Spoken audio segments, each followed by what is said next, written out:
हे बघा ही करवंद आहेत.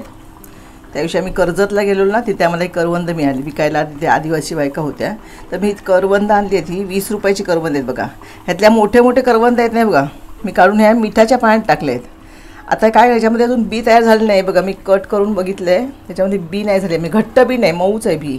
मग आता हे काय करणार माहिती आहे, हे जरा मी स्वच्छ मिठाच्या पाण्यात आजचा दिवस ठेवणार आहे. आणि उद्या माझ्याकडे ना जुनं लोणचं आहे, मी कणकवलीवरून आणलं आहे बघा, चंद्रराज. हे आमच्या कणकवलीला मिक्स लोणचं, म्हणजे आंब्याचं लोणचं, सगळ्या प्रकारचं, अगदी आवळ्याचं लोणचं, लिंबाचं लोणचं, गोड आणि असं लोणचं मिळतं. तर त्याच्यामध्ये खार आहे हा बघा. हा तर ह्या खारामध्ये मी ना हे टाकणार आहे आणि छान लागतात हे. आपण जर हे टाकले ना काय ते करवंद, हे बघा दिसते तुम्हाला करवंद कसं आवळले ते खारामध्ये टाकल्यानंतर. तर त्यातली मोठी मोठी निवडूनही खारात टाकणार, म्हणजे लोणच्यात टाकणार आहे. आता मिठात भिजून ठेवली आहेत जर ती स्वच्छ व्हायला पाहिजे म्हणून. तर आता उरलेली जी आहे ना ही करवंद, त्यांची मी चटणी दाखवणार आहे. आम्ही तुम्हाला आंब्याची चटणी दाखवली आहे होय ना, चिंचेची पण मी चटणी दाखवली आहे. तर ह्याच्यामध्ये बिया नाही झालं तुम्ही बघा, तुम्हाला मी दाखवते कापून. मी कापलं तर का डिंक येतो आहे बघा, म्हणून मी मिठाचे हे पण मिठाच्या पाण्यात टाकून ठेवले, स्वच्छ 5-6 वेळा धुवून घेतली आहेत. आणि हे बघा डिंक कसा येतो तो.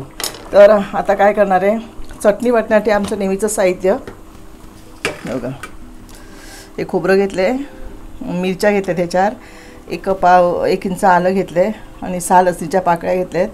आणि हे कोथिंबीर आहे आणि चवीला मीठ घालणार आहे. आणि मी आता चटणी वाटून घेणार आहे. तर ही चटणीसुद्धा छान लागते, आंबट चटणी छान ना, म्हणजे आंब्याच्या ऐवजीसुद्धा आपण ही चटणी काय करतो खावलं, चवसुद्धा चांगली असते. तर आमच्याकडे कोकणात फक्त ह्याचा उपयोग असा एवढाच करतात, हे खारात टाकून ठेवतात, हवे ते आपल्याला लोणच्यात वापरता येतील. आणि चटणी वाटून किंवा ह्याचं खिरमाट पण करतात.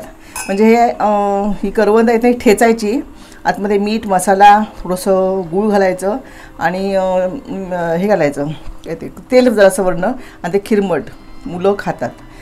काय हे आमच्यासारख्या लोकांना खायला नको, कारण आमचे दात आता बघूनच ते म्हणजे आठवण झालं तरी शिवशिवल्यासारखे असे होतात. तर हे खायला हरकत नाही, समजलं ना. तर ह्याची मी चटणी वाटते आता आणि तुम्हाला दाखवते. तर पहिल्यांदा मी ही करवंद टाकते, आपल्या आवडीप्रमाणे जेवढी आपल्याला आंबट हवी ना त्या पद्धतीने घालायची आहे.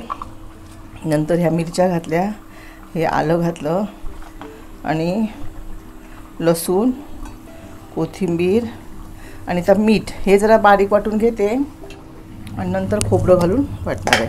हवं तर आपण याच्यामध्ये थोडीशी चवीला साखरही घालायची, म्हणजे त्यात चव चांगली येते. तर एवढं वाटून घेते आणि नंतर तुम्हाला दाखवते. तर मंडळी हे बघा, अगदी झटपट होणारी करवंदाची चटणी ही तुम्हाला आईने बनवून दाखवलेली आहे. तुम्ही पण ती अशाच प्रकारे नक्की करून बघा. तसेच आमच्या चॅनलवर इतरही चटणीचे प्रकार आहेत. आवळ्याची चटणी आहे, कैरीची चटणी आहे, नंतर गोलम्याची पण चटणी आहे. तेही व्हिडिओ तुम्ही नक्की बघा. तसेच हा व्हिडिओ तुम्हाला कसा वाटला हे आम्हाला कमेंट करून नक्की सांगा. तुमच्या काही आठवणी असतील करवंदाच्या चटणीबद्दल, त्याही आमच्याबरोबर तुम्ही शेअर करू शकता.